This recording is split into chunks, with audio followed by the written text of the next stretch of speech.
All right, Hania, we are starting part 3 of Stephen King's The Shining. Part 3 is called The Wasp's Nest. And we are on chapter 14. It's called Up on the Roof. "Oh, you GDFing son of a bee."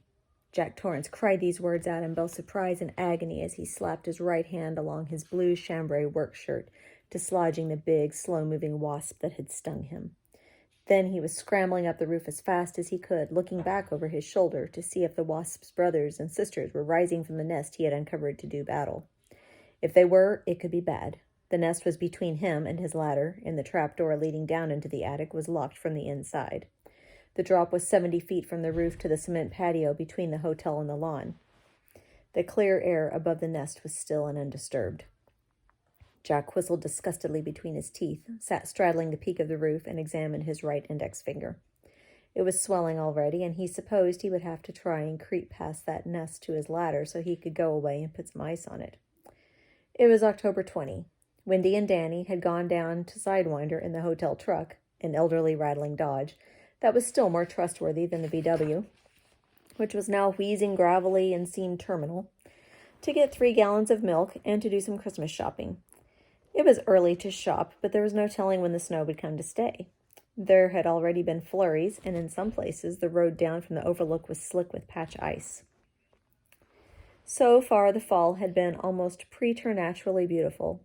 In the 3 weeks they had been here, golden day had followed golden day. Crisp 30-degree mornings gave way to afternoon temperatures in the low 60s, the perfect temperature for climbing around on the overlook's gently sloping western roof and doing the shingling.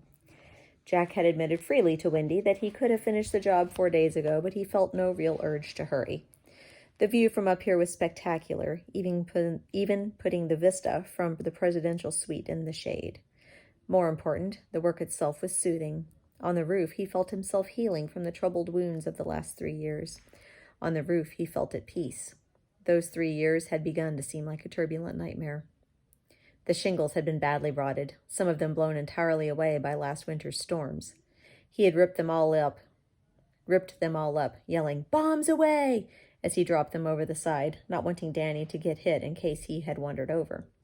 He had been pulling out bad flashing when the wasp had gotten him. The ironic part was that he warned himself each time he climbed onto the roof to keep an eye out for nests. He had gotten that bug bomb just in case.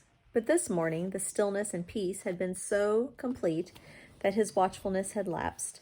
He had been back in the world of the play he was slowly creating, roughing out whatever scene he would be working on that evening in his head. The play was going very well. And although Wendy had said little, he knew she was pleased.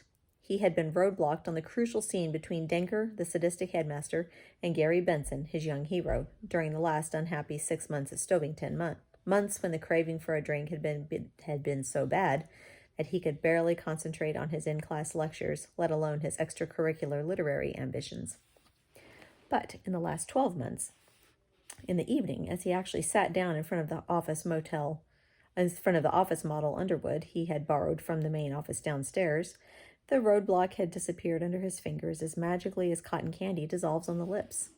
He had come up almost effortlessly with the insights into Denker's character that had always been lacking, and he had rewritten most of the second act accordingly, making it revolve around the new scene. And the progress of the third act, which he had been turning over in his mind when the wasp put an end to cogitation, was coming clearer all the time. He thought he could rough it out in 2 weeks and have a clean copy of the whole damned play by New Year's. He had an agent in New York, a tough red-headed woman named Phyllis Sandler, who smoked Herbert Terrytons, drank Jim Beam from a paper cup, and thought the literary sun rose and set on Sean O'Casey. I have no idea who these people are. She had marketed 3 of Jack's short stories, including the Esquire piece. He had written her about the play, which was called The Little School, describing the basic conflict between Denker, a gifted student who had failed into becoming the brutal and brutalizing headmaster of the turn-of-the-century New England prep school, and Gary Benson, the student he sees as a younger version of himself. Phyllis had written back expressing interest and admonishing him to read O'Casey before sitting down to it. She had written again earlier that year asking where the hell was the play. He had written back wryly that the little school had been indefinitely, and perhaps infinitely, delayed between hand and page in the interesting intellectual goby known as the writer's block. Now it looked as if she might actually get the play. Whether or not it was any good, or if it would ever see actual production, was another matter. And he didn't seem to care a great deal about those things. He felt in a way that the play itself, the whole thing, was the roadblock, a colossal symbol of the bad years at Stovington Prep, the marriage he had almost totaled like a nutty kid behind the wheel of an old jalopy, the monstrous assault on his son, the incident in the parking lot with George Hatfield, an incident he could no longer view as just another sudden and destructive flare of temper. He now thought that part of his drinking problem had stemmed from an unconscious desire to be free of Stovington, and the security he felt was stifling whatever creative urge he had.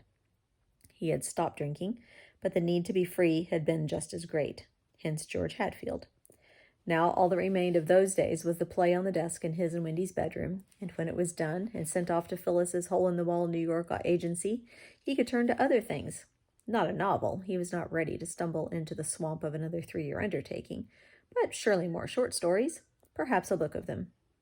Moving warily, he scrambled back down the slope of the roof on his hands and knees, past the line of demarcation where the fresh green bird shingles gave way to the section of roof he had just finished clearing. He came to the edge on the left of the wasp nest he had uncovered, and moved gingerly toward it, ready to backtrack and bolt down his ladder to the ground if things looked too hot. He leaned over the section of pulled-out flashing and looked in. The nest was in there, tucked into the space between the old flashing and the final roof undercoating of 3x5s. It was a damn big one. The grayish paper ball looked to Jack as if it might be nearly 2 feet through the center. Its shape was not perfect because the space between the flashing and the boards was too narrow, but he thought the little buggers had still done a pretty respectable job. The surface of the nest was a crawl with the lumbering, slow-moving insects. They were the big, mean ones, not yellow jackets, which are smaller and calmer, but wall wasps. They had been rendered sludgy and stupid by the fall temperatures, but Jack, who knew about wasps from his childhood, counted himself lucky that he had been stung only once. And he thought if Ullman had hired the job done in the height of summer, the workman who tore up that particular section of the flashing would have gotten one hell of a surprise. Yes, indeedy, when a dozen wall wasps land on you all at once and start stinging your face and hands and arms, stinging your legs right through your pants, it would be entirely possible to forget you were 70 feet up. You might just charge right off the edge of the roof while you were trying to get away from them, all from those little things, the biggest of them only half the length of a pencil stub. He had read somewhere, in a Sunday supplement piece or back of a book, news magazine article, that 7% of all automobile fatalities go unexplained. No mechanical failure, no excessive speed, no booze, no bad weather, simply one car crashes on deserted sections of road, one dead occupant, the driver, unable to explain what had happened to him. The article had included an interview with a state trooper who theorized that many of these so-called foo crashes resulted from insects in the car, wasps, a bee possibly, even a spider or a moth. The driver gets panicky, tries to swat it or unroll a window to let it out. Possibly the insect stings him. Maybe the driver just loses control. Either way, it's bang, all over. And the insect, usually completely unharmed, would buzz merrily out of the smoking wreck looking for greener pastures. The trooper had been in favor of having pathologists look for insect venom while autopsying such victims, Jack recalled. Now looking into the nest, down into the nest, it seemed to him that it could serve as both a workable symbol for what he had been through and what he had dragged his hostages to fortune through, and an omen for a better future. How else could you explain the things that had happened to him? For he still felt that the whole range of unhappy Stovington experiences had to be looked at with Jack Torrance in the passive mode. He had not done things. Things had been done to him. He had known plenty of people in the Stovington faculty, 2 of them right in the English department, who were hard drinkers. Zach Tooney was in the habit of picking up a full keg of beer on Saturday afternoon, plonking it in a backyard snowbank overnight, and then killing it damn near all of it on Sunday watching football games and old movies. Yet, through the week, Zach was as sober as a judge. A weak cocktail with lunch was an occasion. He and Al Shockley had been alcoholics. They had sought each other out like 2 cast-offs who were still social enough to prefer drowning together to doing it alone.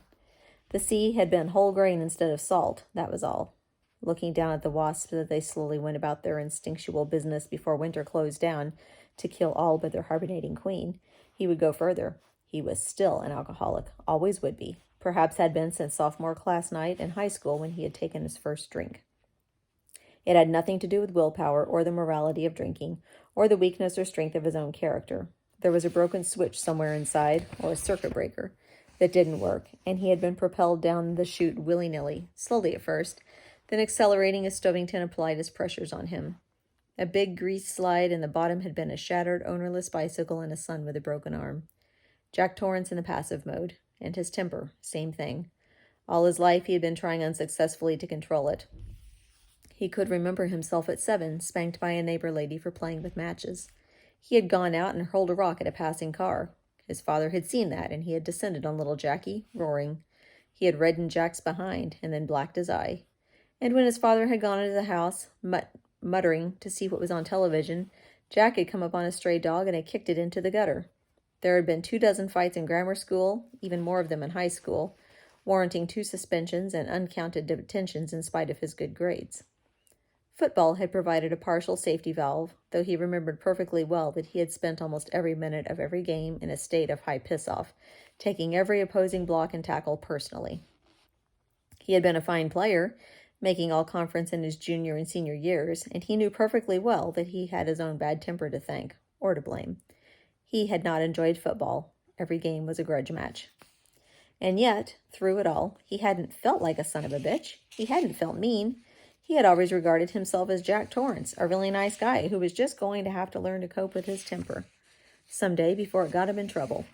The same way he was going to have to learn how to cope with his drinking. But he had been an emotional alcoholic just as surely as he had been a physical one. The two of them were no doubt tied together somewhere deep inside him, where you'd just as soon not look.